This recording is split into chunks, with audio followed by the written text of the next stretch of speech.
बिस्मिल्लाहिर्रहमानिर्रहीम। जी बेटा, आज हम काफ़ी दिन के बाद आपका आईएएस का टॉपिक डिस्कस करेंगे। बोर्ड मैंने इसलिए नहीं बनवाया कि हमारे पास टाइम की शॉर्टेज होती है। आपका एक तो हमारे पास बच्चों के डायरी वर्क्स इतने ज़्यादा होते हैं, तो फिर हमारे लिए मैनेज करना मुश्किल हो जाता है टाइम को। ठीक है, आज से हम आपकी बुक से ही कंसल्ट किया करेंगे पॉइंट्स को, और फिर आपके साथ छोटी सी एक डिस्कशन हुआ करेगी। ठीक है।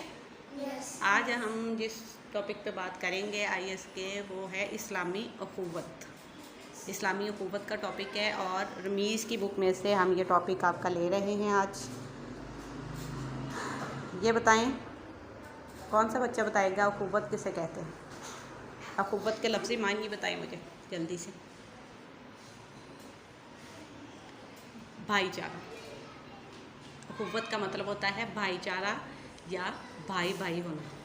ठीक है, अब इसमें हम ये नहीं कह सकते कि जो गर्ल्स हैं इरहा, इशाल एंड ज़ैनब, ये इस्लामी अखुवत में शामिल नहीं है। ठीक है, इसका ये मतलब नहीं ले लेना आपने। ये एक टू द पॉइंट मीनिंग मैंने आपको बताया है कि अखुवत का मतलब होता है मोहब्बत या भाईचारा। इस्लामी अखुवत का मतलब ये है कि इस्लाम हमें भाईचारे का दर्स देता है। इस्लाम ने ये बात हमने बार बार जितने भी इस्लामी टॉपिक डिस्कस किए हैं, मैंने आपसे बार बार इस बात का जिक्र किया है कि इस्लाम मोहब्बत का, अमन का, दोस्ती का दीन है। ठीक है, ऐसा ही है ना। इस्लाम किसी भी किस्म की दुश्मनी की या किसी किस्म के फसाद की इजाज़त नहीं देता। इसीलिए इस्लाम में मुसलमानों को आपस में भाई भाई करार दिया गया है।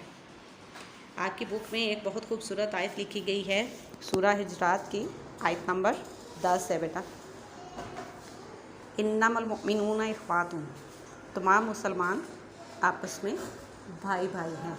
इन्नमल मुमिनूना इख्वातुन, बेशक मुसलमान आपस में भाई भाई हैं। जब हम कलमा तैयबा पढ़ते हैं तो तर्जुमा भी आपको याद करवाते हैं हम। स्टार्टिंग से ही आपकी क्लासेस में ये चीज़ शुरू हो जाती है। कितने बच्चों को कलमा तैयबा का तर्जुमा याद है? बोले, सुनाए बेटा। और हज़रत मोहम्मद सल्लल्लाहु अलैहि वसल्लम अल्लाह ताला के आखिरी नबी हैं। इस कलमे की जो बुनियाद है वो भी इस्लामी अखुवत पे है। ठीक है, इस्लाम में ये कहा गया है कि दुनिया भर में जितने भी मुसलमान हैं, चाहे वो दुनिया के किसी भी कोने में रह रहे हो, वो सब आपस में भाई भाई हैं, और वो सब एक अमारत की मानद है। ठीक है, जिस तरह से कोई भी अमारत किसी एक हिस्से के बगैर मुकम्मल नहीं हो सकती, इसी तरह से जो मुस्लिम कम्युनिटी है या मुस्लिम उम्मा है, वो भी एक दूसरे के लिए, उनके दरमियान में भी एक दूसरे के लिए भाईचारे की फ़िज़ा कायम करने का इस्लाम हमें दर्स देता है।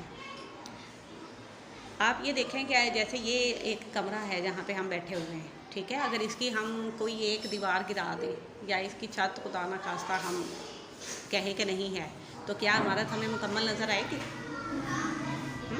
नहीं आएगी ना।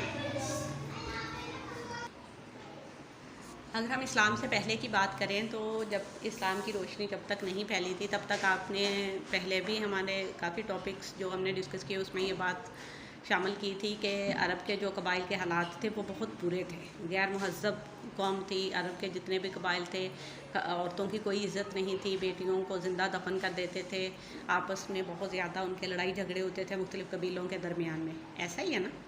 और ये झगड़े होते क्यों थे?